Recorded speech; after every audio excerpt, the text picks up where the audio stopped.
De recette, il y avait prévu ce qu'on appelle la bascule à blanc, c'est charger dans le système de production avec des données réelles, le faire tourner pendant un certain temps, voire presque le faire tourner en double.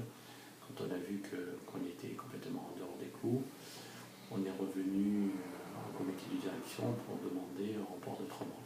Et décaler ça de mars, comme c'était prévu initialement, à juin. D'accord. C'est à l'époque où on était pas mal en contact, effectivement. Et ça s'est fini très sportivement jusqu'à juin parce que on a le manque qu'on a. On avait une différence de conception dans la méthode de reprise de données avec Visio. On s'est un petit peu battu avec eux là-dessus. C'est que Visio nous disait quelque part charger le système tout doucement avec des petits bouts de fichiers de tous les domaines. Pour quelque part s'assurer que leur tuyauterie fonctionnait et commencer à payer les factures. Enfin, c'est comme ça que j'ai un petit peu senti. Alors que nous, on avait un doute sur la cohérence fonctionnelle de tout ça et on savait qu'on avait beaucoup de nanars. Donc on voulait charger le système à bloc le plus tôt possible pour voir si on avait des problèmes de perf, parce qu'on n'avait aucune idée. La première fois qu'on a passé la reprise du référentiel client, sur 90 000 clients, parce qu'il y en a 47 000 actifs, mais on avait quelques-uns qui ont voulu conserver, ça tournait 26 heures pour faire 90 000. Bon, c'est pas que des inserts unitaires, mais des vérifications. Donc, quand on a vu ces premiers chiffres, on s'est dit, mais alors, quand on va faire les reprises comptables, ça va donner quoi?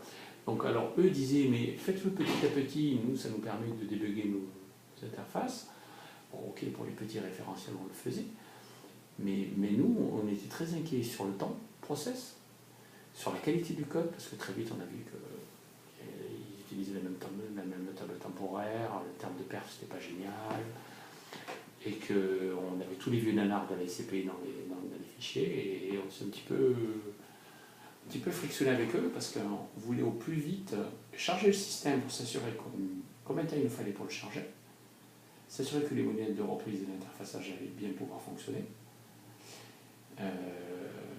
et ensuite faire vivre le système. Voilà. Et ça, on a fait ça à l'arrache le dernier week-end. C'est quand on a commencé et on a fini samedi de charger les dernières données transactionnelles du mois de mai, qu'on a pu dimanche demander à la compta de dire écoute, maintenant Géraldine, tu me clôtures, tu passes 4 opérations sur le mois de juin, tu clôtures juin, et on s'assure que le système il va pouvoir vivre. C'est une préoccupation qu'on avait. Donc sur la partie reprise de données, on a plutôt, nous, l'habitude dans nos méthodologies projet de charger les systèmes et de les faire vivre un petit peu en parallèle pendant un certain temps, parce qu'on s'aperçoit toujours de petits détails, de choses comme ça, et s'assurer que le système est opérationnel. Je crois que c'est le premier projet, on n'a pas pu le faire. Je crois que le dernier jour, ça a été du chargement. Voilà. Donc toute la, en fait, ce que je retiens, c'est que toute la partie technique, comme vous n'avez pas été guidé initialement, vous avez dû la prendre en charge vous-même et la gérer vous-même et donc souffrir des effets de bord de toute cette partie-là qui n'a pas été, qui a été un projet dans le projet en fait. Et que vous avez fini par gérer vous-même avec des ressources externes. Et... En termes de budget, est-ce qu'il a été respecté par rapport au budget initial aujourd'hui? Non. Okay. Sur le budget prestation. Sur le budget prestation, on avait demandé initialement dans la réponse au cahier des charges de chiffrer la tranche ferme et la tranche conditionnelle, sur la base du cahier des charges qui faisait quand même presque 300 pages qu'on avait fait avec Deloitte, qui était assez exhaustif. Et grosso modo, dans la signature de l'avenant sur l'O2, ça a été dépassé. Voilà. Alors, si c'était à refaire et si vous aviez changé aujourd'hui de partenaire entre les deux lots, quel serait le type de partenaire que vous auriez sélectionné à l'époque? C'est-à-dire que on vous a donné une liste, mais quels sont aujourd'hui, sans parler de nom de partenaire, quelles sont les caractéristiques d'un partenaire que vous souhaiteriez avoir en face de vous demain? À l'époque où, par exemple, vous vouliez vous séparer de Visio, qu'est-ce que vous attendriez? Quel type de partenaire que vous souhaiteriez avoir? On aurait aimé avoir un partenaire qui est vraiment, je veux parler que de la partie fonctionnelle, parce que je dirais que sur les projets à venir, la partie technique elle est faite maintenant, je dirais entre guillemets. Sur le prochain, il faudra absolument que le partenaire soit,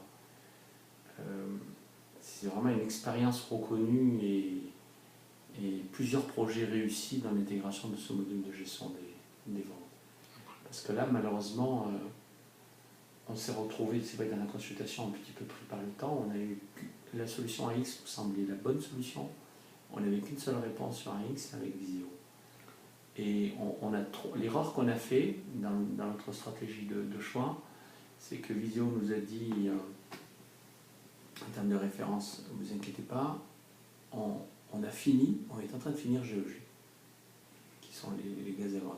Et c'est dans le même périmètre de l'énergie que vous, les mêmes modules, donc on va super capitaliser là-dessus.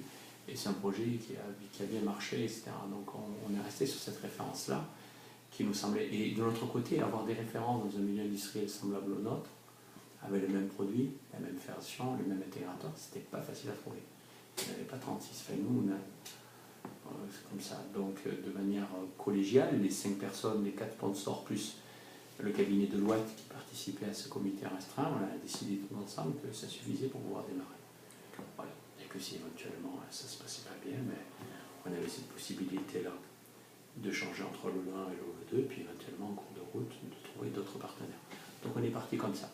Il se trouvait que la référence GEG,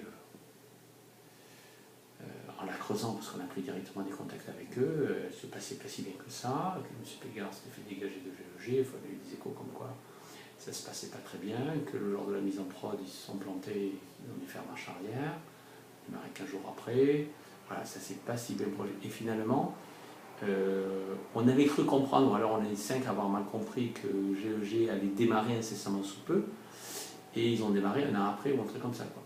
Voilà. Donc on n'a pas vraiment... Si aujourd'hui je vais voir mon équipe sponsor ou mes chefs de projet fonctionnels, je leur dis qu'est-ce que vous avez récupéré de l'expérience GEG que vous avez vendue, je pense que la réponse elle est vide. Et au départ, les consultants qui avaient fait GEG sont intervenus ou... Oui, d'accord. Oui. Mais malgré ça, comme ils étaient tellement en retard sur je prends l'exemple pratique. Quand on nous a dit les boulinettes de reprise, on va vous faire des menus, on va les écrire, quand on nous a coté ça, un truc comme ça, quand on a mis la charge, on s'est dit mais vous avez fait quoi chez GEG? Vous n'avez pas repris? Ah, on n'a pas repris, ils n'ont pas repris l'historique. On s'est aperçu que très vite, on n'a rien récupéré, quoi. Ni d'un point de vue, peut-être fonctionnellement, parce que je ne sais pas tous les ateliers, mais l'écho qu'il en ressort global et la sensation peut-être subjective de l'ensemble de l'équipe projet SCP, c'est que finalement, GEG, on n'a rien capitalisé dessus, même pas sur le code, alors sur l'architecture, rien. Donc c'est un coup d'avant-vente en fait. Aujourd'hui, je pense, oui. C'est un coup d'avant-vente. Ouais. Et de ce fait-là, une perte de confiance dans l'intégrateur? Complète. Donc le prochain, je pense qu'on va vérifier ces références plusieurs fois. Et